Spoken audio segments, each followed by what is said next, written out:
Alors les amis, Ça filme ou pas? ça filme, c'est rouge. Ouais, Ah, ça oui, filme. j'ai vu. Génial. Alors, vous avez toutes les feuilles. Je prends les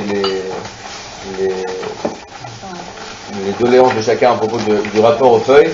Si je m'attarde trop sur les textes, le but c'est pas forcément de lire chaque chose dans le texte, c'est juste pour bien prendre conscience, pour pouvoir voir le rythme, et déjà de prendre conscience que si quelqu'un venait et vous disait c'est un rabbin, vous disiez, monsieur le rabbin, est-ce qu'à Shabbat on a le droit de faire ça? Il dit, ok, ouais, sûrement. On dirait, c'est pas sérieux. On a une Torah, on a des textes, on a des choses, etc. Donc si, pour ce qui s'appelle la halacha, pour ça ce qui s'appelle la loi du judaïsme, on veut que les gens ne disent pas ce qui leur sort eux par la tête, parce qu'on n'est pas venu pour dire moi ce que j'ai envie de dire. L'idée c'est de dire pourquoi est-ce que maintenant vous me faites l'honneur, le plaisir d'être assis en train d'écouter ce que j'ai raconté, pas parce que moi j'ai des choses intéressantes à dire en tant que moi, mais parce que c'est de ressortir quelque chose qui est quelque chose qu'on a reçu, quelque chose qui a été transmis de génération en génération par nos sages, c'est vrai de la Torah. Donc l'idée, c'est ce qui est très important, toujours de montrer qu'on dit des choses qui sont la Torah, pas des choses qui sont ce que moi j'ai envie de dire. Et c'est pas facile, parce qu'on a toujours un biais, déjà on a envie de dire ce qu'on a envie de dire. Donc c'est aussi l'intérêt des feuilles. Alors on commence. Dans la partie de la semaine dernière, partie de Yitro, il y a un grand événement qui s'appelle Matan Torah, mais un grand Matan Torah. Bravo. Le peuple juif reçoit la Torah. Vous ne pouvez pas sauter, même si une semaine après, vous ne pouvez pas sauter quand même de parler du don de la Torah, qui est le moment le plus essentiel, quasiment de toute l'histoire de la Torah. Je vous dis qu'au moment où Dieu a donné le premier de la Torah, c'est Bereshit. Ils disent les sages, Bereshit, Bishvil à Torah, chez Nikret, Reshit. Pour la Torah, qui s'appelle Reshit, un commencement, une primeur. Donc, une des buts de la création du monde, c'était de pouvoir arriver à Matan Torah. C'est-à-dire on raconte les créations du monde, Yom Vayere Vayeboker, Yom Rishon, Vayere Vayeboker, Yom Sheni. Premier jour, deuxième jour, Yom Shishi, troisième jour, quatrième jour, cinquième jour, Yom Chamishi, Vayere Vayeboker, Yom Shishi. Non. Vayere Vayeboker, on fait une petite douche, Yom Hashishi. Donc on ne dit pas sixième jour, on dit le sixième jour. Pourquoi le sixième jour? Quel sixième jour? Pourquoi les autres ne disent pas le cinquième jour, le quatrième jour? On parle d'un sixième jour en particulier. Quel sixième jour? Le Shesh Sivan, le 6 du mois de Sivan, le jour du don de la Torah. Il faut comprendre que toute la création du monde a été attendée ce moment de don de la Torah. Donc on est en train de parler du, ce qu'on dit en hébreu, le si, la pierre angulaire de toute la création de l'univers. C'est quand même quelque chose qui nous importe, quand même, l'univers, le monde, pourquoi on existe. C'était pour arriver à ce moment du don de la Torah. Donc c'est intéressant de voir qu'est-ce qu'on a reçu à ce moment-là, et comment on l'a reçu, et pourquoi. Alors quand on parle, le texte, donc c'est le texte numéro 1, donc Shemot Yutet Vet, la Torah nous raconte comment les Juifs arrivent pour recevoir la Torah. Il dit le texte, je lis, Veis'u Merefidim, donc ils ont voyagé depuis Rephidim, ils sont partis de la ville où ils étaient avant Rephidim, Vayavo'u Midbar Sinaï, ils sont arrivés, j'appuie, dans le désert de Sinaï, Vayachanu Bamidbar, et ils sont campés dans le désert, Vayichan Sham Israël Neged Ha'ar, et Israël a campé là-bas en face de la montagne. Donc je relis, Vais'u Merefidim, ils ont voyagé de Rephidim, Vayavo'u Midbar, et ils sont arrivés dans le désert, Sinaï, Vayachanu Bamidbar, et ils ont campé dans le désert, Vaïchan, et il a campé Israël. Donc moi je me dis, pluriel, singulier. Il y avait plusieurs personnes, il y avait une personne. Alors, Rashi ramène le Mechilter, ramène des sages, et qui dit, c'est pas pour rien que d'un coup, quand on écrit un texte, normalement il y a une cohérence, on peut parler d'un groupe au singulier. On ne parle pas d'un moment au pluriel, après au singulier, à un moment au pluriel, tu choisis, la façon de parler. Donc, il nous dit, Vaïchan Sham Israël, et Israël a campé là-bas, nous dit Rashi, Keish Echad, Belev Echad, comme un seul homme avec un seul cœur. Aval, Kol Sha'a Achaniyot, Betaoromot ou Bemachloket, mais tous les autres campements qu'ils ont fait, c'était toujours avec des différents avis, des disputes, on va dire. Donc, nous dit Rashi, sachez bien une chose, que la Torah vient de dire que quand ils ont reçu la Torah, le peuple juif était à un état qui s'appelle Ish Echad Be'ev Echad, comme un seul homme et un seul cœur. Il n'y avait aucune, ce qu'on appelle aucune marloquette, aucune discussion, tout le peuple juif était complètement uni autour d'un projet commun, comme une seule personne. C'est la même façon que toi, ça n'arrive pas de dire, j'ai envie j'ai envie de gagner de l'argent, non c'est moi qui gagne, non truc, tu ne discutes pas avec toi-même, quelqu'un de normal, qui n'a pas de problème mental, ça n'arrive pas de se faire des disputes internes. La même chose, le peuple juif, il était à un moment à sa zone, et tu vois, d'ailleurs c'est très fort, peut-être, vous faites des grimaces, hein, c'est peut-être pour ça qu'ils disent qu'il est Ishechad, Belev Echad. Il rajoute, pas seulement comme un seul homme, mais un seul cœur. On va dire donc quelqu'un qui vraiment, il sait ce qu'il veut, d'accord?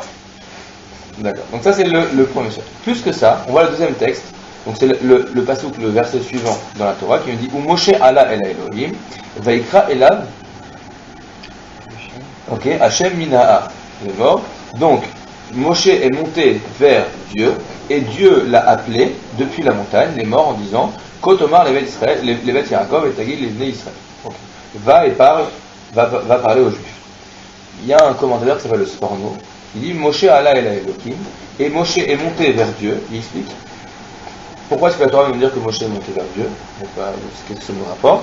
Amar chez Israël samou fenehem el aiske achania utzochea ou Moshe ala veyachin atzmo yinvua.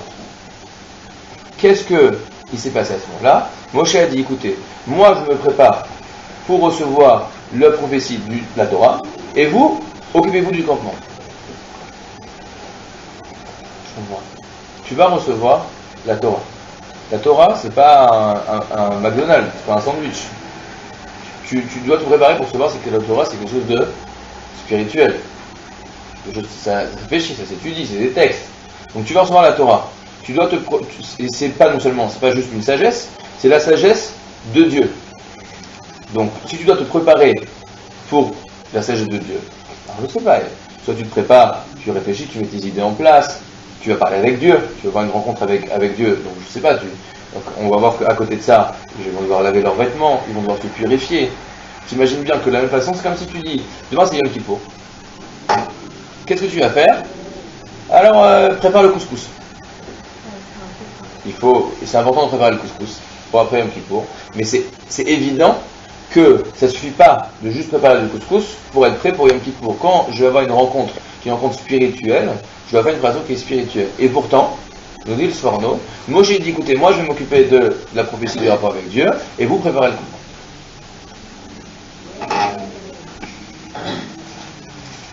Alors, la question elle est, qu'est-ce qui se passe? On a l'impression que pour recevoir la Torah, nous disent les textes, il fallait que tous les Juifs soient ensemble.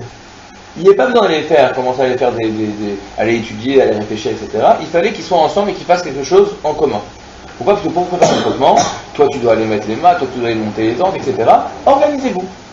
Pas forcément dans quelque chose de spirituel, de profond, mais faites une activité tous ensemble. Organisez-vous. Faites un Lego géant, faites ce que vous voulez, mais faites une grande activité, vous allez faire quelque chose où vous tous vous préparez pour être ensemble. Et ça, c'était la condition sine qua non pour recevoir la Torah. C'était ça qu'il fallait faire. Il y a un texte, je ne sais pas si vous connaissez l'histoire du déluge, du Maboul. D'accord? Vous connaissez, je vais vous entrer rapidement. Il y avait donc une génération, la génération de Noé, de Noach. Ils étaient très méchants. Ils volaient, etc. Ils faisaient beaucoup de choses très mal, il y avait de la débauche. Dieu dit, c'est pas possible, j'ai plus rien à faire avec cette génération, j'écrase, je fais restart. J'écrase tout, je vais recommencer avec Noé et sa famille. Ok. C'est plutôt assez dur, c'est difficile de comprendre comment est-ce que c'est un truc aussi dur, mais comme ça, c'est comme ça que la Torah nous raconte. Si on arrive à la paracha de Noach, on parlera peut-être de ce qui s'est passé et pourquoi ceci, pourquoi cela. Quoi qu'il en soit, on voit que juste après, dans la même paracha, donc vraiment juste après, donc donc Noé était encore vivant à ce moment-là, donc les arrière-petits-enfants de Noé, les petits-enfants des arrière-petits-enfants de Noé, vont décider de se mettre ensemble et vont créer une tour. Pourquoi est-ce qu'ils vont créer une tour? Pour ce qu'on appelle la tour de Babel. Ils vont créer une tour pour monter au ciel pour aller se battre contre Dieu. Et à ce moment-là, alors je pose une question. Regarde, si un enfant il fait une bêtise une première fois, il a fait une bêtise A. Ensuite, tu le punis. Il va au coin. Il revient du coin et il fait quoi? Il se rebelle encore. Je comprends pas. La première fois, à la limite, je veux dire que tu savais pas, t'as pas filmé. Tu as bien vu que ça se passe mal. C'est ce qu'on appelle la chutzpah. C'est pas possible. Donc, on voit que la première fois, les Juifs fautent et Dieu leur pardonne rien du tout. Enfin, les Juifs, excusez-moi, l'humanité faute ne pardonne rien. Il n'y a rien à faire avec cette humanité-là, on restart. Juste après, alors qu'ils viennent, c'est pas qu'ils avaient oublié qu'il y avait le déluge. Noé, qui a vu le déluge, c'était les papis. Ok? On n'était pas. Il était encore vivant, il était là, tout le monde savait qu'il y avait eu le déluge. Et pourtant, ils vont se rebeller contre Dieu, en disant on va aller se battre contre Dieu. Comment est-ce qu'on peut imaginer faire la guerre à Dieu? C'est en soi, c'est une question. Et pourtant, Dieu, qu'est-ce qu'il fait? Il dit non, les copains, ils avaient tous une même langue, donc là c'est Babel, donc il a échangé chacun, a commencé à nous parler une langue différente, il les a dispersés, il a dit arrêtez, et c'est tout. Donc, comment ça se fait que la génération du déluge, Hachem détruit tout, et que juste après la génération de Babel, Hachem dit écoute, ok, arrêtez de faire ça, mais c'est pas grave. Alors nous dit le Midrash, c'est le texte numéro 3, que Sheldor Amaboul lo nishtaera mehen pleta. De la génération du Maboul, de Noé, il n'est rien resté. Ve'elu Sheldor Aplaga nishtaera mehen pleta. Et la génération de Babel, ils sont tous restés vivants. Ça c'est logique, il nous explique. Et là, cependant, il nous donne la réponse. Dor Amaboul al-yedé shayou shtofim begezel shenema gvulot yasigu eder gazlu ve'aru. D'accord? Étant donné que la génération du déluge, qu'est-ce qu'ils faisaient? Ils se volaient les uns les autres. Ils se volaient, c'était des voleurs. Les ficha l'ishtar mehem pleta. Les voleurs, Hachem dit je veux rien faire avec eux, il ne restera personne. Aucun voleur de toute façon. Aval, Elou, mais la génération de la tour de Babel, à l'idée Shayou Avim Zedze, ils s'aimaient. Shenema, Veiko Alares, Safahat, ils parlaient tous la même langue. Ils étaient tous communistes. Ils s'étaient tous mis autour d'un projet commun. Les Firar, l'Ishra, même Peta. Et donc, c'est resté. Nous dit le Midrash, en gros, eux c'était des voleurs, ils ne se connaissaient pas les uns les autres. Donc, Hachem a dit je veux rien d'autre. Les autres, ils se sont mis tous ensemble. Mais pourquoi ils se sont mis tous ensemble? Autour de quel projet? Se rebeller contre Dieu. Mais c'était la bande des bandits, c'était la mafia. Ils tuaient tout le monde. Peut-être, ils voulaient se rebeller, ils volent des banques, mais ils sont très gentils. Les uns avec les autres, ils sont un groupe de bandits très, très, très unis. Donc Dieu a dit, cela, c'est bon, je ne vais pas les détruire. Continue. Rabbi Omer, Gadol HaShalom, qu'est-ce qu'elle est grande la paix? Shafilu Israël Ovdim Avodat Kochavim Veshalom Benehem.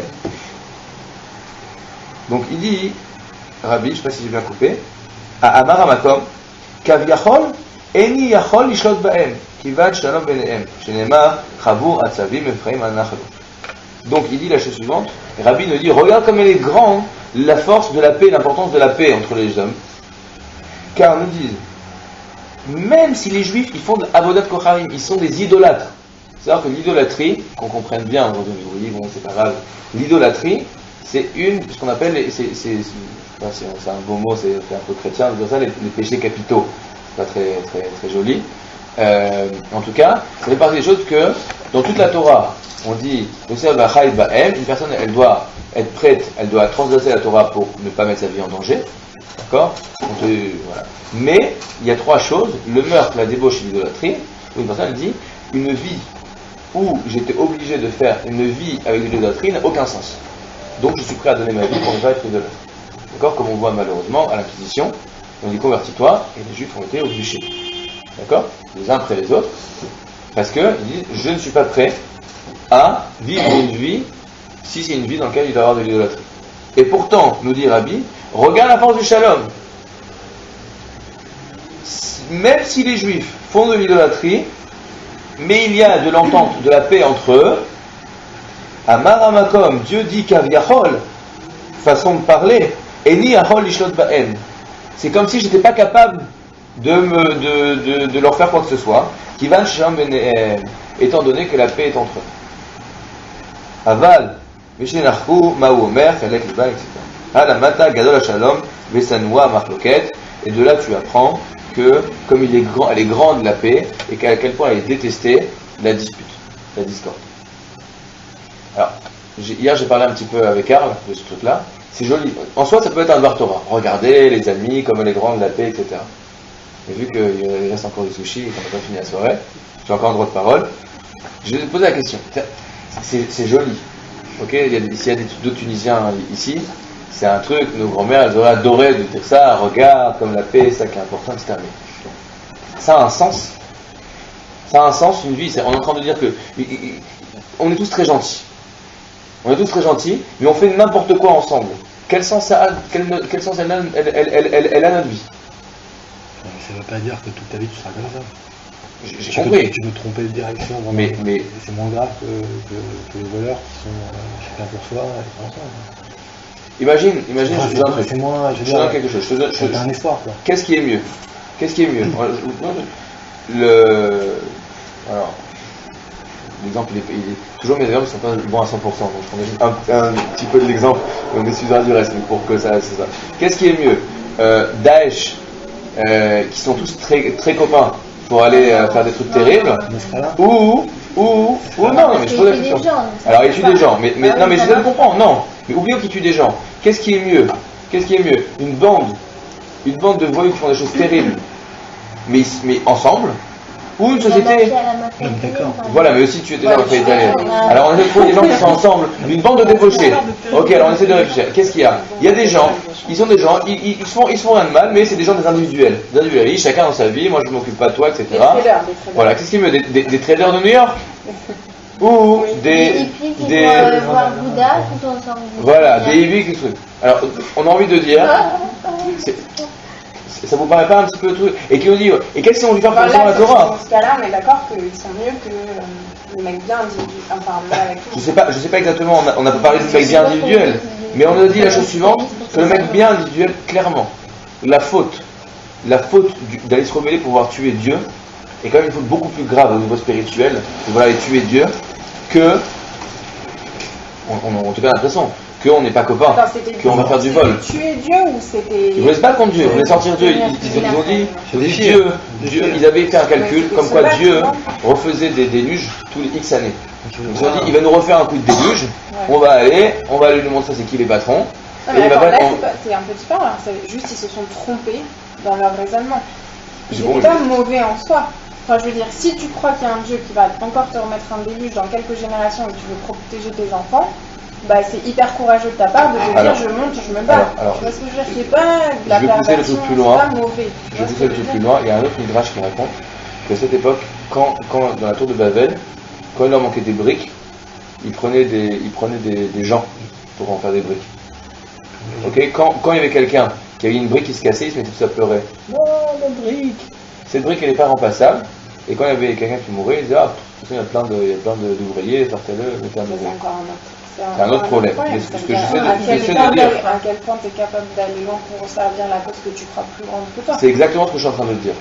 Il y a d'un côté des gens qui ont une cause qui vaut zéro, qui est une cause mauvaise, mais ils ont une cause ensemble. Bah non, ça c'est toi qui juges que leur cause elle est pas bonne. D'aller se battre contre Hachem. Bah, mais eux c'est pas ce qu'ils pensaient. J'ai compris, du point de vue d'Hachem. Du point de vue d'Hachem. Mais attends, Dieu, il est capable de se mettre à la place de l'homme. Ça veut dire, il est capable de comprendre ce qui est en train de se passer dans leur tête. J'ai compris. Si leur motivation, au fond, tu peux faire des fois, tu vois bien, il y a des gamins, des fois, ils font des trucs qui sont vraiment pas bien. Okay. Et tu sens bien qu'en vrai, ils n'avaient pas une volonté mauvaise, c'est juste qu'ils sont en train de se tromper parce qu'ils font un mauvais raisonnement. Très bonne remarque. Ce que je veux dire. Donc Dieu, il peut pas avoir Le Midrash ne va pas nous dire, apprendre de là, il y a des choses. Rahmana libavai. Dieu veut des cœurs. Donc il pourrait dire, regardez ça, même quand tu te trompes, mais que tu as une bonne intention, Hachem il regarde ta bonne intention et il te punit pas, et il est gentil avec toi comme un enfant, comme un père qui aime ses enfants. Ça aurait été un très beau... Là je ne dis pas ça. Il dit regarde, garde la shalom. Il y a un shalom. C'est-à-dire que le Midrash il a l'air de sous-entendre que si c'était pas parce qu'il y a de la paix, ces gens-là méritaient de se faire massacrer. Encore plus que la génération du déluge, parce que tu vois que le Midrash au début il pose la question, il dit mais comment c'est possible? Donc à la base, dans ce qu'ils ont fait, le Midrash il est d'accord que la génération du Babel a fait quelque chose. Non, je veux que ce soit clair. Non, je trouve que ça tient pas la route, c'est juste que si Ça tient pas la route. non, dans le sens où le raisonnement il tient quand même de se dire les mecs encore d'autant plus ils avaient l'impression d'être dans la bonne direction parce qu'ils étaient tous Tout à ensemble fait. d'accord. Alors. Tu vois ce que je veux dire? C'est comme si demain on votait tous pour Marine Le Pen. Tu vois ce que je veux dire? Évidemment Pas de c'est pas politique, bien. pas de politique française Non, dans cette c'est bien maison. sûr, ça va, c'est Je un rigole. consensus, j'espère. Bon, Qu'est-ce que- on est d'accord que c'est pas bien, d'accord, mais à un moment donné, j'en sais rien. J'espère également. Qu'est-ce que... Oh, j'espère. Qu'est-ce que... Ah ouais, C'était, je répète ce que j'ai dit. Je répète ce que j'ai Je suis dit. d'accord. Ce que tu dis se tient tout à fait. Je suis pas en train de dire ce que non, tu dis. c'est d'accord, je suis ce que d'accord, dis. j'ai compris que c'était pas le point Je ici. suis pas je suis en train de dire que tu vois de là, tu apprends des sages, Chazal, qu'ils ont appris un principe que la paix, vu qu'après il te dit, même si les juifs font avodat kochavim, Ça pêche la mort. ok, Ça pêche de la mort. exactement, la paix en soi une valeur, en soi une valeur en soi, individuelle, et c'est pas n'importe quelle valeur, parce que tu vois que ça te protège de beaucoup de choses, et que la paix, le fait d'être tous ensemble, c'est quelque chose qui va te permettre d'avoir la Torah. C'est complètement fou. On reprend le premier sur nous. Vous êtes sur la Torah, faites un truc ensemble. Faites un team building. C'est comme Babel, hein, c'était un lève. Exactement. À la Babel, ils étaient tous ensemble. Donc les gens ils disent, attends mais quand même, ils font un truc terrible, mais ils sont vachement copains. Ils sont unis, quoi, pas communs. Ils sont unis. Ils sont unis. Copains, je sais pas. Donc on voit de là qu'il y a en soi, dans le fait de la paix, dans le fait d'être unis, une Force. valeur qui est une valeur en soi, qui est quasiment indépendante, qui va être jugée qui est en soi une valeur positive, indépendamment même de savoir ce qui nous unit. C'est quelque chose qui est pas du tout évident. Non. Et surtout de comprendre qu'est-ce que ça vaut. Qu'est-ce que ça vaut la paix des bandits, l'union des bandits, qu'est-ce qu'elle vaut? Si les gens ils sont tous retrouvés pour faire un sale coup. Ils sont tous retrouvés pour faire un sale coup. Est-ce que je vais dire, quand même ils sont forts ces mecs, quand même, parce qu'ils ont réussi à tous se mettre ensemble pour aller braquer la banque. Lui il a dit c'est moi qui mets l'explosif, c'est moi qui vais prendre les gens en otage, c'est moi qui vais là. C'est fort, hein. T'as vu, ils se sont fait un plan. Vraiment bravo, vous m'avez impressionné. Sinon vous êtes des bandits. Non, on dit quand même c'est des bandits. D'accord? Mais quand même très fort d'avoir réussi à être des bandits tous ensemble. Ok? Ouais, parce que peut-être grâce à cette unité, tu peux aller au bout de ton objectif, même s'il n'est pas bon. Ça te permet. Mais sinon, je suis des mauvais. Non, Pourquoi que tu même- voudrais non, la même force si c'est pas d'aller bon. au bout Non, ce shalom permet juste d'avoir les forces pour justement mener à bien ton Alors, action. mais- Ça ne veut pas dire que la direction est bonne, comme elle a dit Tout à fait. tout à l'heure. Mais donc, tu vois que les moyens, les outils doivent être jugés en fonction de la façon dont je les utilise. Du Ouais. but. Comme on dit, par exemple, je dis un truc, en soi, l'argent, c'est pas quelque chose de mauvais ou pas mauvais, mais si quelqu'un avec son argent, il va construire sa famille, faire de la tzedaka, construire des choses, renforcer son argent, il devient kadosh, il devient quelque chose de ça, il devient un outil pour quelque chose de positif. Mais si avec son argent, il va utiliser son argent pour faire quelque chose de négatif, alors on dit, mais il valait mieux que tu n'aies pas d'argent. Maintenant, on voit que ton shalom, on dit non, ton shalom en soi, c'est pas juste un outil qui est neutre. La shalom, c'est une valeur en soi qui est une valeur qui a de la valeur, une valeur positive. Ok? Je pose encore une question. Si vous posez la table suivante, 4. Dans Yevamot, sa mère bête, Aro, il dit la chose suivante. Rabbi Akiva, qui était le grand sage du Talmud, avait 12 000 paires d'élèves. Donc il y avait 24 000 élèves. Et en 30 jours, ils vont tous mourir. Assez fou. À tel point qu'ils vont tous mourir, c'est que toute la Torah, dont je vous dis, elle est Rabbi Akiva, et quand ils sont tous morts en un mois, Vaya Olam Shamem, et le monde est devenu silencieux. Il n'y avait plus rien dans le monde. Pourquoi? Toute la Torah avait disparu du monde, et Rabbi Akiva va revenir, il va recommencer avec 5 étudiants, et va reconstruire toute la Torah du monde. Tous les enseignements de Torah qu'on a dans le Talmud ne sont que des sages qui sont venus après ce moment-là. Historiquement, c'était à quel moment Quoi Historiquement, Je sais pas, Rabbi Akiva, il a vu la destruction du Beth Amikdash, c'était avant le Beth Amikdash. Juste avant. Il a vu la destruction du Beth Amikdash et donc toute l'histoire. Quoi qu'il en soit, c'était l'époque de la révolte de Bar Korba, Rabbi Akiva. Donc quoi qu'il en soit, pourquoi est-ce qu'ils ont mérité tous de mourir en 24 000 élèves? Imaginez, c'est en 24 000. Vous avez vu 24 000 personnes dans une salle. Donc imaginez. Il faut imaginer qu'ils avaient été avec leurs femmes et leurs enfants, etc. Je ne sais pas si les femmes et leurs enfants sont morts, je ne sais pas. Est-ce que tu imagines combien de sushis ça fait? Ouais, combien de sushis ça fait? Il faut faire un cours. Mais tu vois, les 24 000, tout ce truc, c'était une ville entière où ils étaient tous des étudiants de Rabbi Akiva, c'est pas n'importe quoi. Ils sont tous morts en un mois, pourquoi? Chez l'Onagou Kavod Zedlazé. Ils n'étaient pas respectueux l'un envers l'autre. Et donc Dieu a dit quoi? Ils n'étaient pas respectueux les uns envers les autres, tout le monde meurt. Depuis le passage, je te dis, tu sais que Baba Saleh, c'est un gros charrieur. Si j'ai un Marocain là dans la salle, il va venir, il peut me jeter des trucs sur la figure. D'accord. Quoi qu'il en soit, si je te dis que c'est un charrieur Baba Saleh qui disait des gros mots et qui insultait les gens, personne ne sait même prendre au sérieux, et je peux me faire... je vais sûrement pas publier la vidéo sur internet si je dis ça. Quoi qu'il en soit. Donc là, tu te rends compte de qui tu parles? Tu parles des élèves de Rabbi Akiva. Il faut savoir que toutes les personnes qui sont citées dans le Talmud, tu es capable de ressusciter les morts.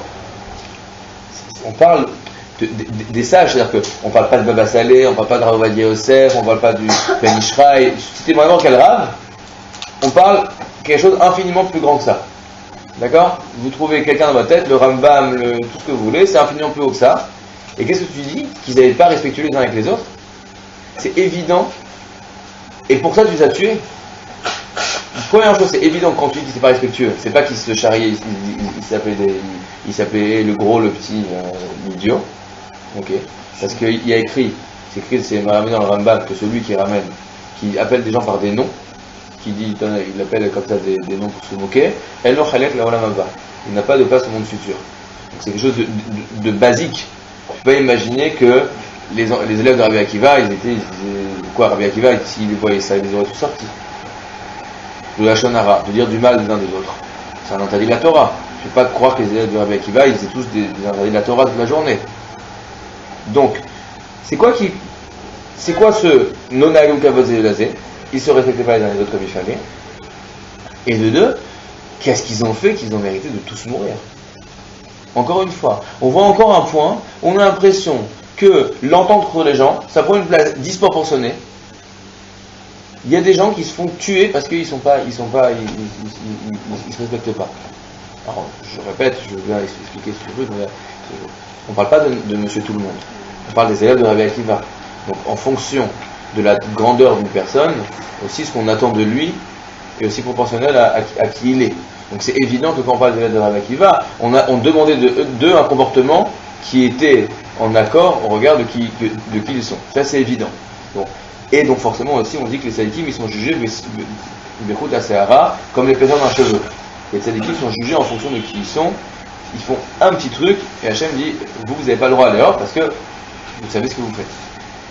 Quoi qu'il en soit, qu'est-ce qu'ils ont fait? C'est quoi cette faute qui a été jugée si durement? Ok, donc encore une fois on est toujours un petit peu autour, on est obligé de dire que l'entente c'est quelque chose un peu différent de ce qu'on pense. Déjà là on est tous copains et on mange des pistaches. Le monde, il a été créé, c'est le bail. Les pistaches? Le monde, ouais. Non, c'était l'harmonisation de tout, quoi, l'univers, etc. Il faut bien comprendre, c'est quoi? Est-ce que le monde a été créé juste pour qu'on ait mangé des pistaches en étant copains? Ça paraît un peu faible. D'un autre côté, on voit qu'il y a quelque chose. Ok, alors le texte numéro 5. Alors, le texte numéro 5, je vais pas lire toujours dans les mots. Shabbat, Pechet, Dalef. La Gemara nous raconte là-bas qu'il y a écrit que les Juifs se sont regroupés Betartit Ahar. Alors, on traduit au pied de la montagne. D'accord? Au pied de la montagne, du Har Sinaï. Mais ça veut dire aussi quasiment sous la montagne. Ok? Tachat, c'est dessous. Tartit, c'est sous la montagne. Donc, c'est sous la montagne. Donc on dit non, pas sous la montagne, ça veut dire au pied de la montagne. Mais littéralement, ça veut dire sous la montagne. Quoi? Là-dessus, nous dit la Gemara, Yavnimi, Bahama, Bahasa, ils disent la chose suivante, que Hachem a pris la montagne, a pris la soulevé à la montagne, l'a soulevé sur la tête, elle dit les copains, si vous acceptez la Torah, c'est bien, sinon, je lâche. Donc le juif dit, ah, c'est bon, on prend, vas-y, donne, pas de problème, posez les armes, on signe. Donc on voit quoi? Que, et de là-dessus, la Gemara, elle dit, mais alors si c'est ça, elle vaut rien? Si je t'oblige à accepter de dire, tu me promets que tu vas faire ça, avec un pistolet sur la tempe, si je dis oui, je te promets, je suis pas obligé de tenir mon engagement. Donc en gros, la Torah n'a jamais été acceptée, d'après ce texte, que Dieu nous a forcé à accepter la Torah, elle n'a jamais été acceptée. Elle dit avec moi, elle dit non. Il dit, Mikan, Moda'a Rabba Leoraita. Amar Rabba, Afal Piken, malgré cela, Ador Kibloua Bemei Achashverosh. Il dit non. Ils les ont. C'est vrai que la Kabbalah de la Torah, la façon dont ils ont reçu la Torah à l'époque du désert, de Moshe Rabbeinu, il y avait un certain manque à ce niveau-là.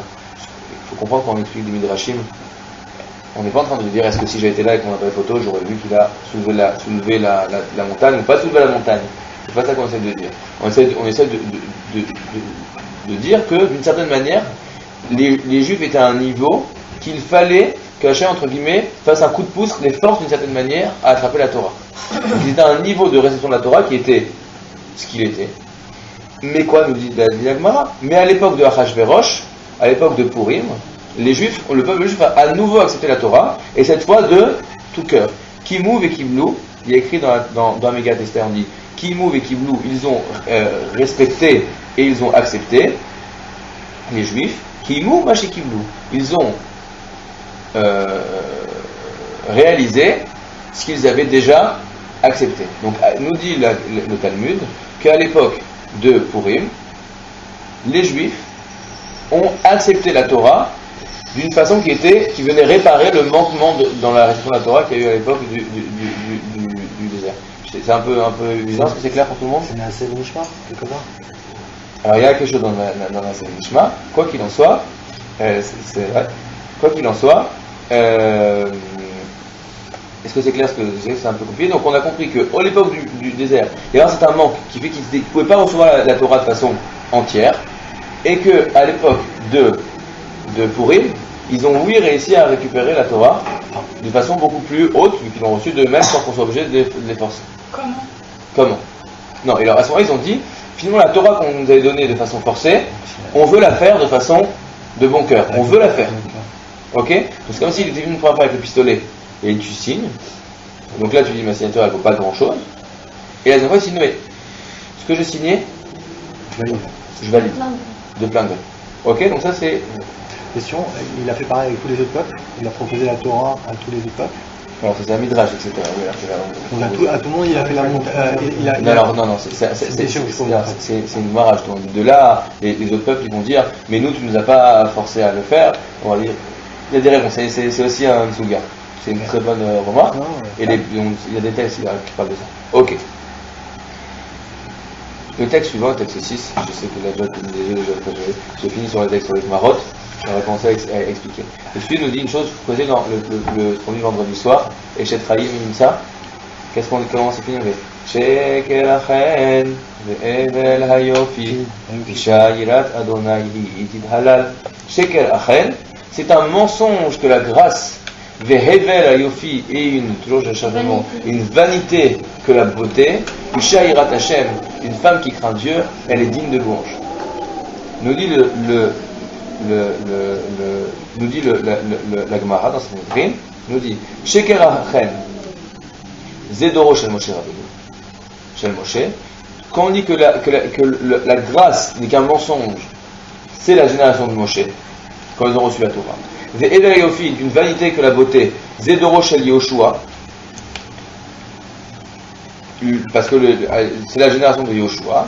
Yirat Hashem Itit Halal. Une femme qui craint Dieu, de craindre Dieu, ça c'est digne de louange. Zedoro Shel Chizkiya. Alors excusez-moi,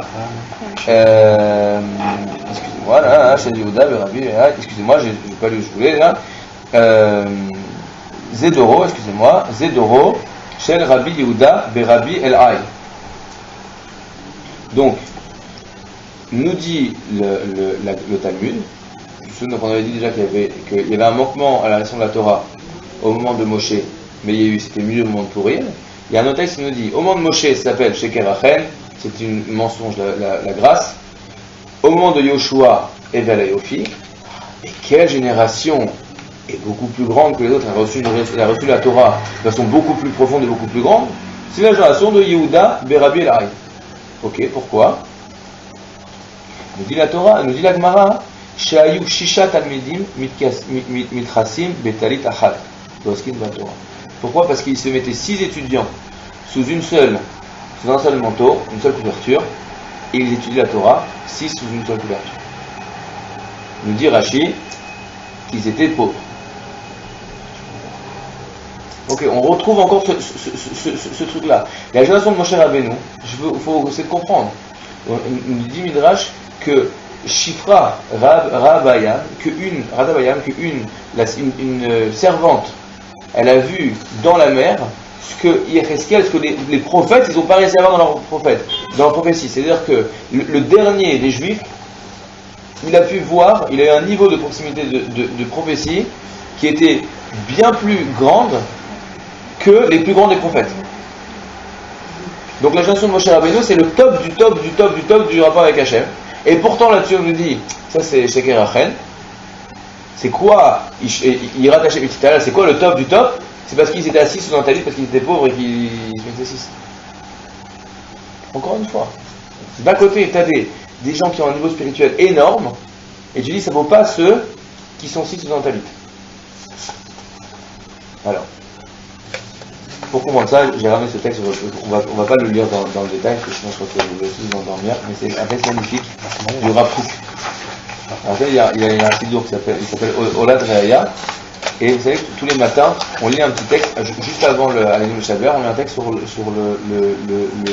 le Shalom. Ok?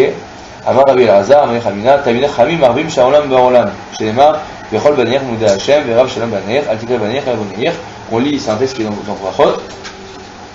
On lit tous les matins un texte qui dit que les sages augmentent, multiplient la paix dans le monde. Alors, le Rav Kook il explique la chose suivante. Il dit, je comprends déjà, pourquoi les sages disent qu'ils multiplient? On croit c'est quoi la paix après? Si vous dites c'est quoi la paix? Pourquoi est-ce qu'aujourd'hui il y a des disputes? Pourquoi il y a des partis politiques en Israël, il y a des disputes? Parce qu'ils ne sont pas d'accord. Donc qu'est-ce qu'il faudrait pour qu'on fasse la paix? Qu'ils se mettent d'accord. Donc, a priori, notre compréhension, c'est que quel est le plus grand obstacle à la paix? C'est qu'il y a des divergences d'opinion. Le jour où tout le monde va être d'accord, alors, il y aura la paix, mais tout le monde est d'accord. Je me dis le Rav Kook, Toim M, ils se trompent complètement les gens qui pensent ça. Pourquoi? Le texte nous dit, regarde les sages, c'est eux qui font la paix, qui multiplient la paix dans le monde. Quand tu regardes le Talmud, tu prends une opinion, et de là, les sages te disent non, c'est comme ça, ils font ils avaient une opinion qui était une, et ils le mettent en 40 000 opinions. On dit quelqu'un qui étudie dans une yeshiva, il y a une Mishnah, il y a un texte du Talmud, donc il y a 2 opinions. Dessus, dans la Gemara, il y a 3 ou 4 opinions sur quelle était la dispute entre les deux. Donc tu as disons 4 x 2, tu as déjà 8 façons de 8 opinions qui sortent. D'accord? Là-dessus, tu as les commentaires du Moyen-Âge qui ont chacun différentes lectures de quelle était la lecture des sages sur les premiers sages. Donc sinon, tu en as encore 5. Donc tu étais à 8, tu arrives à 40 différentes opinions possibles. Et là, tu vois les Rachmanim qui ne sont pas d'accord sur qu'est-ce qu'ils étaient la lecture de la lecture. Donc tu avais 2 opinions. Là-bas, ça devrait y en avoir une, mais tu en as 2. Et tu te retrouves avec 80 différentes lectures possibles du truc. C'est ça la paix? C'est toi qui dis que c'est la paix. Non, c'est pas moi qui dis que c'est la paix.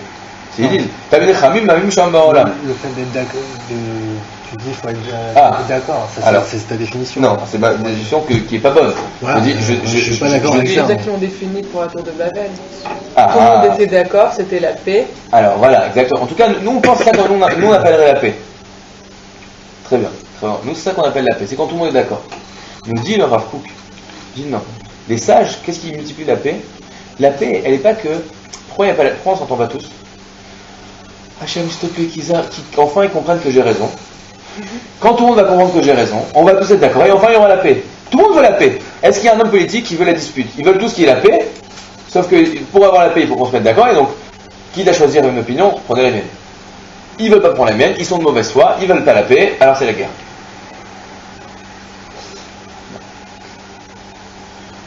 Nous dit le Rav Kook, non. Tavnei Chachamim marbim shalom. C'est quoi marbim? C'est ils multiplient la paix. Pourquoi ils multiplient? Ils font la paix, ils renforcent la paix. Non, ils multiplient la paix. Parce qu'il faut comprendre que la paix, elle est multiple. La paix ne provient pas du moment où on va tous se mettre d'accord. La paix provient du moment où on va tous comprendre que la vision de la vérité de chacun est essentielle pour que l'image soit complète. C'est pour ça qu'on dit, de quoi le texte chez Nehemar, Vechol banir temoudé Hashem, Verav shelom banaïr, Atiket banaïr kamanir, nous dit, ne lis pas les sages, ne les appelle pas tes enfants, appelle-les tes bâtisseurs. Pourquoi tes bâtisseurs? Dit le Rav Kook, parce que, c'est quoi quand tu construis une maison? Est-ce que tu dirais, fais une maison, il faut des briques. Moi je suis spécialiste dans les briques, tous les autres sont des idiots. Mais ça va rien.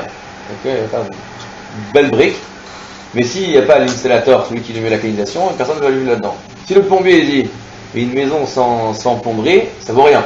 Il dit je vais faire une maison, je n'ai pas besoin de vous. Il va mettre des tuyaux, il ne va pas construire une maison. Si le charpentier veut faire tout seul, une maison ne peut être construite que s'il y a un charpentier, un plombier, un ishgeves, il y a tous les différents ouvriers qui sont là, et les différents artisans qui sont là pour faire une maison. Mais quoi? Chacun doit comprendre que la présence de l'autre est essentielle pour avoir une maison. Par contre, chacun vient avec ses compétences et ses connaissances pour construire quoi? La même maison. Ils ont tous le même plan. Si le plombier il veut construire il est en train d'essayer de construire un building de 30 étages et que celui qui sait faire les briques il veut construire un truc de 2 étages, ça va pas marcher. Il va essayer de mettre des tuyaux qui sortent par les murs. D'accord? Mais quoi? Si toutes les différentes personnes, je suis obligé d'avoir différentes personnes qui ont différents apports à un projet commun, mais que le projet soit commun. Ça s'appelle la paix. C'est qui peut appeler les bâtisseurs?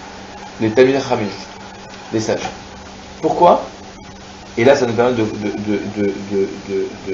comprendre que les questions qu'on a posées avant, que la paix dans le monde ne viendra pas d'un moment où on va tous être d'accord. La paix dans le monde va venir à un moment où on va tous prendre conscience de façon concrète et de façon profonde, on va prendre l'ampleur à quel point le monde est impossible sans toi, toi et toi et toi et toi. Et c'est pas possible. Tant que j'ai pas pris conscience que moi-même je suis manquant, que la réalité elle est manquante sans ta vision des choses, il n'y a pas la paix. La paix ne provient pas des différences d'opinion, l'absence de paix ne provient des différences d'opinion, l'absence de paix provient du manque de chacun de voir l'importance de l'opinion de l'autre. Et que ce ne serait pas possible cette opinion. Parce que toi, t'es toi, et moi, je suis moi. Et donc, on ne peut pas... Il y a des facettes de la réalité que seul toi peut venir apporter. Et c'est ça, si on revient maintenant un petit peu en arrière, j'imagine qu'on ne se souvient pas de toutes les questions que j'ai posées, mais si on déjà, sur les ailes de Rabbi Akiva, dit de Rav Shlomo Alkabetz, il dit, c'est quoi le manquement qu'il y avait sur les élèves de Rabbi Akiva, qui sont tous morts, ils se manquaient de respect? C'est pas qu'ils sont censés dire du mal. C'est qu'au fond, ils avaient tous le même maître. Ça s'appelait Rabbi Akiva. Il y avait un maître qui a été étudié par 24 000 génies. Donc chacun a dit, l'essentiel de la transmission de la Torah qui passe tous par Rabbi Akiva, passage chez gens qui s'intéressent, on dit que Rabbi Akiva c'était un Gilgul, c'était une réincarnation de Moshe Rabbeinu. Et il y a un midrash qui dit que Moshe Rabbeinu a dit à Dieu, donne-lui la Torah à lui, etc. Donc toute la Torah est passée dans l'oral, est passée par Rabbi Akiva. Donc Rabbi Akiva a en lui toute la Torah orale. Et il y a 24 000 personnes qui sont 24 000 facettes, une façon d'apprendre, d'appréhender cette loi orale. Et chacun disait, mais bon ok, lui il est gentil, c'est pas que je lui manque de respect, il connaît bien, mais au fond, il serait pas là, ce serait pas grave. Moi en moi, j'ai l'entièreté de la vision de la Torah. tu crois que la chaîne de transmission de la Torah, elle peut être entière si lui, il n'a pas sa part de vision de la Torah? Vous avez rien compris? On efface tout. On va commencer avec 5, mais 5 qui vont comprendre qu'il y a besoin des 4 autres. Pourquoi le texte nous dit que la génération de Rabbi Yehuda et Rabbi Elhaï a été plus grande que celle de Moshe Rabbeinu? Parce qu'il dormait 6 sous un talit, sous une couverture. Il restait sous une couverture. Parce que je vous dis, si vous voulez rester 6 sous une couverture, ce n'est possible que si chacun est en train de penser constamment que les 5 autres soient couverts. Si à un moment tu essaies de tirer et que l'autre il tire et que l'autre il tire, à la fin la couverture elle est détruite. Ce n'est possible d'être 6 sous une même couverture, sous le même manteau, de mettre 6 sous une couverture uniquement si chacun des 6 est en train de penser aux 5 autres. Ça c'était la grandeur de la génération de Rabbi Yehuda et Rabbi Elhaï. De comprendre que ça n'a de sens, que le monde ne peut tenir que si moi je pense à tous les autres et que tous les autres sont là. Et ça, quand est-ce que ça arrive? On a dit que aussi la génération de Purim, ils ont eu une vision, une réception encore plus grande dans l'unité. On a dit que le Tnaï, la condition pour ça la Torah, c'était cette unité, d'être tous ensemble, cette paix. Pourquoi est-ce que il y avait une paix, une unité qui était plus grande au moment de la génération de Purim que ce qu'il y avait au moment de la génération de Moshe Rabbeinu? Parce que il a dit je vais tuer tout le monde. Avant il dit je vais tuer tout le monde. Quand on sent, je ne sais pas si vous avez vu, quand il y a une guerre en Israël, d'un coup, c'est pas juste qu'on fait la paix parce qu'on est gentil. Mais vraiment, ça t'intéresse, il y a des gens au front, tu as envie de savoir qui va être le premier dans la queue. Tu ne sens pas un peu nul d'aller crier sur celui pour ta place de parking alors qu'il y a des missiles qui tombent? Quand est-ce qu'il y a la paix? C'est quand je viens mettre en relief, je prends la distance, la perspective entre ma petite vie et quelque chose de plus global. La paix, c'est quand je prends de la distance par rapport à juste ma petite personne. Et je m'inclus dans quelque chose de plus large. Pourquoi quand il y a des révolutions, les gens de sa manière ils s'entendent, et dès qu'il n'y a plus de révolution, après ils font la révolution les uns avec les autres, ils se tuent les uns les autres? Parce que quand il y a la révolution, il y a le parti, il y a l'idéologie, il y a quelque chose de plus grand qui nous dépasse un petit peu les petites guerres personnelles. Et dès que cette chose plus grande, ce concept, il disparaît parce que ça y est, on n'est plus dans le truc, alors maintenant ça revient et on va s'entretuer. Mais quoi? Le concept de la paix, il est de mettre quelque chose qui va dépasser, qui est plus grand, qui nous dépasse. Individuel. Et ça, c'est quelque chose d'énorme. C'est quelque chose d'énorme d'arriver à mettre ta vie en perspective et de comprendre que quelque chose qui te dépasse un petit peu, tes petits trucs. Toi, on est tous essentiels pour avoir un projet qui est commun, qui est plus grand. Et ça, c'est quelque chose qui est essentiel. Alors maintenant, il manque quand même 2 questions. Première chose, ok, alors on n'a pas répondu, donc d'abord ce qu'on a dit, ok, donc les communistes aussi c'était génial, ils étaient très copains, ils étaient tous camarades, et ils ont tué 20 millions de gens. Ok, bon, c'est pas grave, ils étaient copains. On n'a pas répondu, alors c'est quand même bizarre, donc tout est bien tant qu'on est copains. Première chose. Deuxième chose, on n'a pas compris pourquoi ça, on a compris pourquoi c'était bien, mais pourquoi ça c'est essentiel pour recevoir la Torah. C'est important, pourquoi c'est essentiel pour recevoir la Torah? Alors, si vous voulez, c'est la dernière feuille, je lis les choses rapidement. Plusieurs endroits, j'ai ramené là dans Demaï, Bet Gimel, dans la Mishnah, mais c'est Amekavel Alav Yod Traver. Donc, plein d'endroits dans les écrits des sages, on voit que les sages, les Talmidei Chachamim, ceux qui étudient la Torah, sont appelés Chaverim, des amis. Nous dit le Rambam dans Pirush HaMishnayot. Pourquoi est-ce qu'ils sont appelés Chaver? Pourquoi? Parce qu'ils ressemblent aux anges. Et les anges eux-mêmes, c'est le texte numéro 9, sont appelés, le texte numéro 9, les Matram et les Machacharet Chaverim. Les anges eux-mêmes sont appelés des anges, des amis. Donc les sages sont appelés des amis, dit le Rambam, parce qu'ils ressemblent aux anges, qui sont eux-mêmes appelés des amis. Pourquoi les anges sont appelés des amis? Les fiches chez En Benem, Iva Vekina, Vesina, Vetahut ou Minut ou Gudvarim. Il n'y a pas de dispute et de discussion et de kina et d'envie et de jalousie entre les anges. Pourtant, si vous savez c'est quoi un ange, je vais vous expliquer c'est quoi les anges. Les anges, c'est une représentation spirituelle, c'est-à-dire toute chose matérielle dans le monde a son concept spirituel qui s'appelle un ange. D'accord? Donc il y a un concept dans ce monde qui s'appelle la guerre, par exemple. Il y a l'ange de la guerre. Il y a un concept qui s'appelle la paix, c'est aussi l'ange de la paix. Il y a un concept qui s'appelle l'amour, il y a l'ange de l'amour, un concept qui s'appelle la haine, l'ange de la haine, etc. etc. D'accord? Je pose une question. L'ange de la paix et l'ange de la guerre, ils s'adorent? Et pourquoi ils devraient s'adorer ou pas s'adorer? Non, je pose une question. Alors, c'est ce qu'on va comprendre. L'ange du feu et l'ange de l'eau. Alors, l'ange de feu, l'ange de l'eau, mais disons, on va dire des concepts. Il y a l'ange du chesed, l'ange de la bonté et l'ange de la rigueur. D'accord? Alors, imagine une discussion sur l'ange. L'ange non mais tu comprends, vas-y, le pauvre et tout, avec ses enfants. L'ange fait, mais non, il y a des lois, c'est très grave. Non mais tu comprends. Non, ils peuvent pas être copains ceux-là. C'est quoi ça s'appelle Chaverim? Il n'y a pas de jalousie, il n'y a pas de différence, il n'y a pas de ou minute ou palgout varim, ou plugad varim. Il n'y a pas de, excuse-moi, de dissension, on va dire, de discorde. Il n'y a pas de, je comprends pas. Il y a tout le temps des discordes entre eux. Il y a tout le temps des différences d'opinion. Il n'y a pas, il dit, il va pas le goût de varim. Il n'y a pas de différence d'opinion. Il y a tout le temps des différences d'opinion. Lui, il pense que le pauvre, il faut le comprendre parce que c'est son attribut, c'est son ange d'être miséricordieux. Et l'autre, il est l'attribut de justice. Il dit, mais il y a des règles. Donc, ils sont tout le temps pas d'accord. Mais quoi? Vous connaissez dans le Kaddish, qu'est-ce qu'on dit? On dit, Oseh Shalom Bimromav. Oui, c'est Shalom Aleinu. D'accord, Israël. Donc on se souhaite.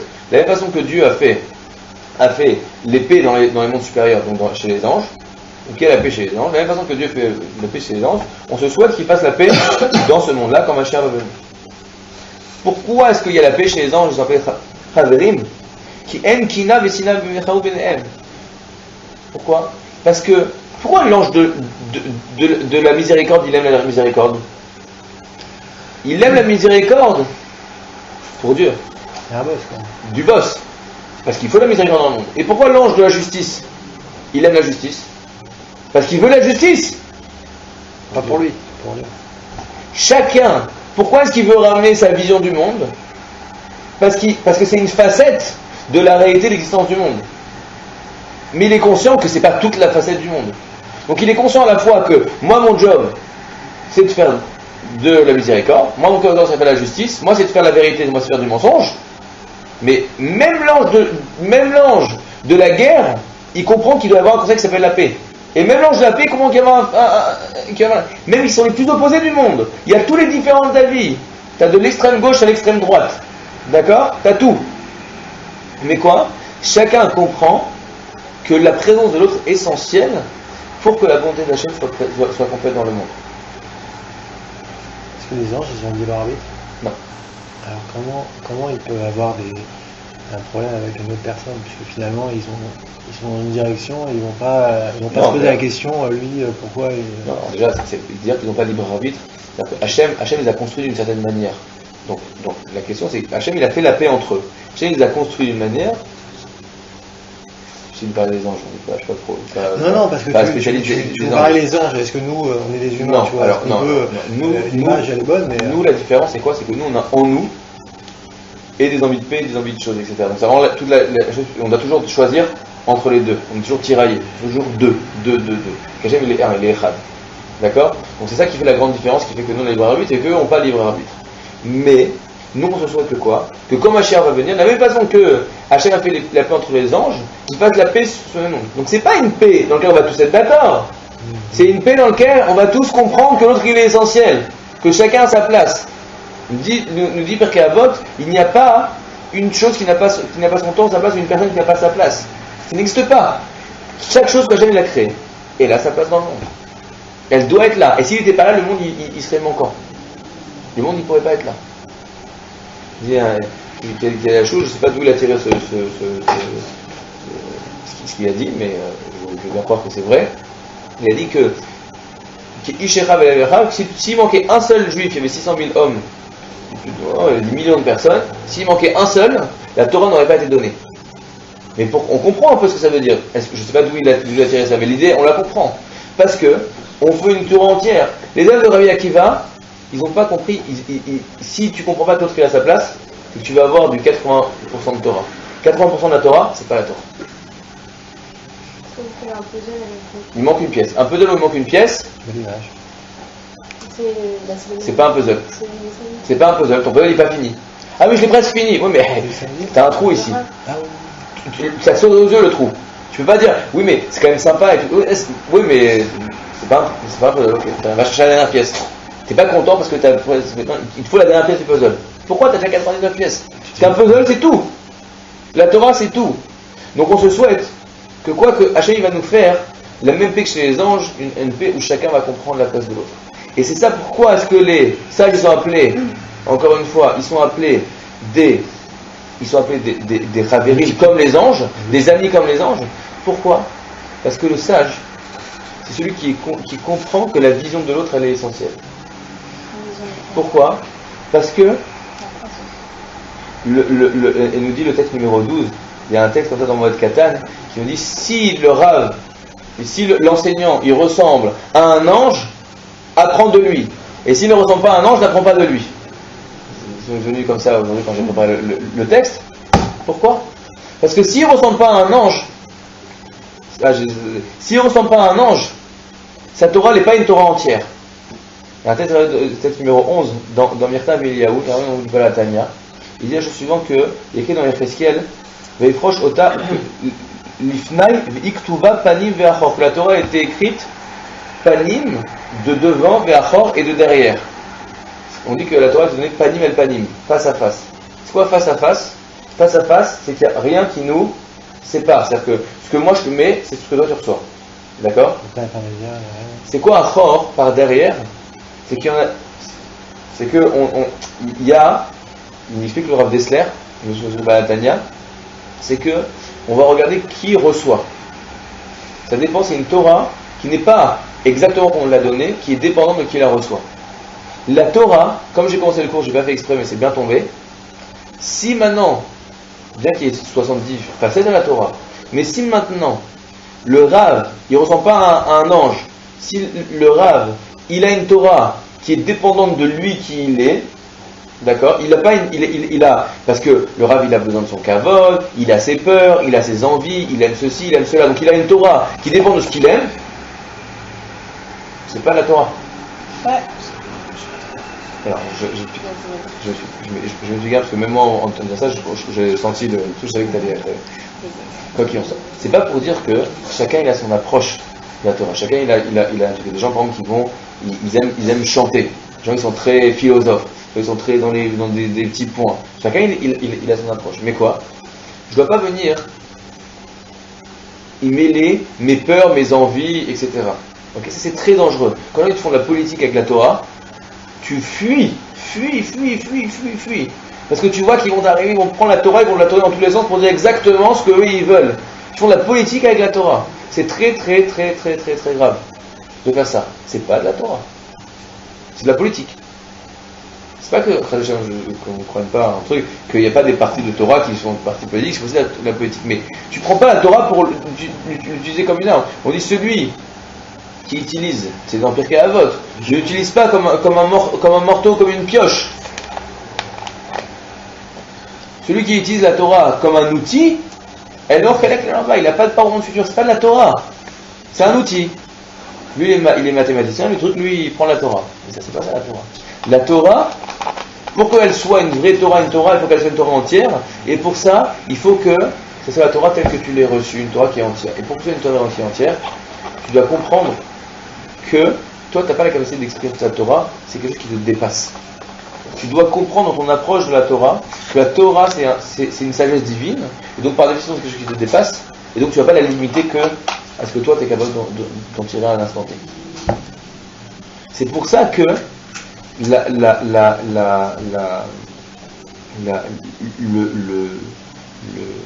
la condition pour recevoir la Torah, c'était qui est le shalom. Parce que c'était le fait de se mettre dans quelque chose qui était plus grand, qui nous dépasse. Dans quelque chose de commun. Alors, et chaque génération, à son degré d'être capable de se mettre en commun dans quelque chose qui nous dépasse, a pu recevoir, quand c'était bien tourné vers la Torah, évidemment, recevoir la Torah de façon plus entière.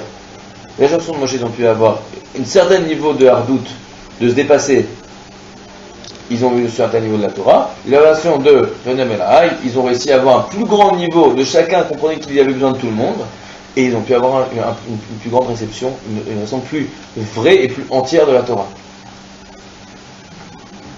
C'est juste comme ça, si j'ai bien compris ce que tu viens de dire.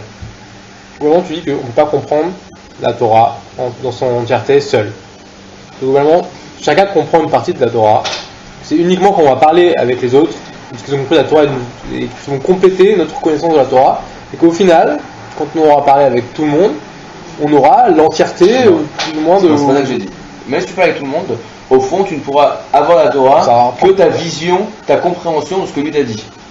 D'accord? Je sais pas si vous avez fait ce jeu, ça s'appelle en français, je sais pas si c'est un bon nom, le téléphone arabe. Ouais. Ok? Et lui, t'as bien dit des trucs et toi, tu dis quelque chose d'autre. C'est fou, si vous faites des exercices. J'ai fait une fois un exercice comme ça où des gens ils racontaient une histoire. Il y avait plusieurs personnes, ils devaient passer les uns après les autres, ils racontaient une histoire toute bête. Et tu voyais un public qui voyait quand l'histoire évoluait. C'était incroyable, je dis juste deux trucs parce que ça vaut vraiment de l'or, ce truc-là. C'était donc l'histoire très rapidement. Donc déjà, au fur et à mesure, il y avait des détails qui partaient et des détails qui étaient rajoutés. Parce que les détails qui partaient, j'en pensais que c'était pas important dans l'histoire. Et il restait des détails pour que ça soit plus cohérent. Et le grand truc, c'est au bout de 3 fois. Donc, c'était l'histoire, c'était un monsieur noir, très bien habillé avec une belle canne, etc., un chapeau de forge, et un homme blanc qui venait, qui le frappait. Au bout de 3 fois, je vous promets, on était là. Le monsieur très bien habillé était blanc, et c'est un homme noir qui est venu qui l'a volé. Je suis lui qui a raconté ça, il ne faisait pas le fier, et pour après quand il est sorti du truc. Pourquoi? Pas parce qu'il était plus raciste que les gens qui étaient dans la salle, parce que il y a des formations culturelles, etc. Il a entendu l'histoire, il a dû dire, il a du mal de raconter l'histoire, tout seul dans sa tête, il a remis l'histoire de façon qui lui paraît la plus cohérente, comme il voit dans les films. Ok? Donc quoi? C'est pas que on est tous capables, on peut pas, mais je comprends que toi, tu es obligé d'être là. Ce que tu apportes à l'entièreté de la Torah, c'est toi pour toi. Ça, je vais te prendre, aspirer toute ta connaissance, après je te jette l'épluchure. Donc, toi, qui tu es, tu as ta part dans le monde et on ne pourra pas faire sans, elle est essentielle. Elle est essentielle. Si toi tu es manquant, moi je suis manquant, le monde il est manquant. Donc la Torah est dans la communauté, quoi. Dans la communauté, dans la Torah, dans tout. Mais la vérité elle est manquante. On a tous notre part. Et c'est ça, c'est la paix. Et je viens assez après on va résumer. J'ai eu ce petit douche. Je sais pas si encore une fois s'il y a quelqu'un de à prendre avec des pincettes. Hein. C'est moi qui dis, mais si quelqu'un de plus éduqué que moi, il le lit, il me dit si c'est pas juste. On dit Vaikra Rava Abari Yudan Bar Yossi Gadol Shalom. Et les grands de la paix. Pourquoi c'est les grands de la paix? Vous savez pourquoi? Chez Shemo chez Akadosh Baruch Hu Nikra Shalom. Parce que Akadosh Baruch Hu, vous savez c'est quoi un de ses noms? Shalom. Et donc quoi? Amar Rabbi Tanchum Bar Yudan Mikan Shasur Lo Ladam Lishol Beshalom Chavero Makom Etunef. Si t'es aux toilettes, tu vas dire Shalom. Pourquoi? Parce que c'est un des noms de Dieu. Shalom, c'est un des noms de Dieu. Au mikvé, souvent c'est les trucs, hein, tu vas dire, tu dis pas Shalom à ton copain. Ok? Shalom, c'est un nom de Dieu. Alors, je finis là-dessus juste parce que je pense à quelque chose. C'est quoi quand on dit le nom d'une personne, très rapidement, c'est quoi le nom d'une personne? Moi, donc je m'appelle Ethan Galan, d'accord? Mes parents m'appellent Tani, d'accord? Ma femme peut m'appeler Chéri. Mes enfants m'appellent Papa. Au travail, ils vont m'appeler Monsieur Galan. Ils vont m'appeler truc. Donc quoi? Je suis schizophrène. Je crois, pourquoi tu prends 15 noms? Tu t'appelles pas. Pourquoi? Non. Je suis la même personne. Mais quand un enfant m'appelle papa, il veut te dire que la relation que j'ai avec toi est une relation de papa. Quand il te dit, même tu veux mettre le franc entre les deux, tu dis monsieur. Pourquoi? C'est un franc, tu l'appelles par son prénom, pourquoi tu l'appelles Non, je veux signifier que notre relation est une relation professionnelle, c'est fini. D'accord? Chaque façon d'appeler un nom, c'est une façon de se relationner à une chose ou à une personne. D'accord? Donc vu qu'une personne, il y a plein de façons de se relationner à elle-même, elle a plein de noms. De la même façon, en très rapide, Hachem, il a plein de noms. Hachem, Elohim, Hachem Tsevakot, Shalom, il a plein de noms, Akadosh Baruch Hu.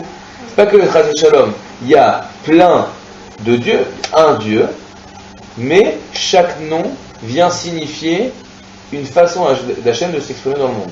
Parfois, je vois que Hachem, je vois en même temps qu'Hachem donne du bien dans le monde, il donne du soleil, il donne de la pluie, il y a des fruits qui poussent. Bah, donc, je vois aussi que parfois qu'Hachem fait la justice dans le monde. Etc., etc. Donc il y a différents noms pour signifier qu'il y a différentes expressions, je ressens différentes expressions d'Hachem dans le monde. Une de ces noms, c'est Shalom. Donc je prends conscience qu'une des choses qu'Hachem il s'exprime dans le monde, par la paix. Pourquoi? Parce qu'on a dit c'est quoi? La paix, c'est la prise de conscience de prendre la distance par rapport à moi-même. Je me rends compte que quoi? C'est quoi cette paix? Pourquoi? Yerushalayim, on va où? À Ir à Shalom. Shalom c'est Shalem. Shalom c'est entier, c'est plein. On va à Jérusalem, c'est Ir à Shalom. Pourquoi à Shalom? Parce que là-bas, il y avait Dieu, il y avait Beth Amikdash, il y a la présence divine. Là où il y a la présence divine, on met tous notre vie un petit peu au regard de quelque chose de plus grand qui nous dépasse. Ça c'était Yerushalayim. Pourquoi les gens faisaient la paix? Parce que non, il y a quelque chose de beaucoup plus important que nos histoires nos petites histoires. Tout ça pour dire, je suis en train de partager quelque chose de un petit peu de concret. Qu'est-ce qu'on a vu? Qu'est-ce qu'on a vu? Déjà, que la paix, c'est quelque chose d'essentiel. Et c'est une valeur en soi. Pas des gens qui sont des gens sympathiques, souriants, on s'entend bien autour d'eux. C'est des gens qui ont une valeur là-dedans. Maintenant quoi? La vraie paix, elle n'est pas de dire je me suis mis qu'avec les gens qui pensent comme moi, ou que les gens de mon parti. La vraie paix, elle est de comprendre que chacun il a sa vision de la vérité. Alors maintenant quoi? C'est pas de dire que maintenant je vais accepter tout le monde et de oui, lui il pense qu'il faut tuer les gens, lui il pense aussi, mais c'est chacun, il y a une vision de la vérité. C'est une vision de la vérité. Ok? Mais quoi? Il faut comprendre que cette vérité, elle a plein de facettes.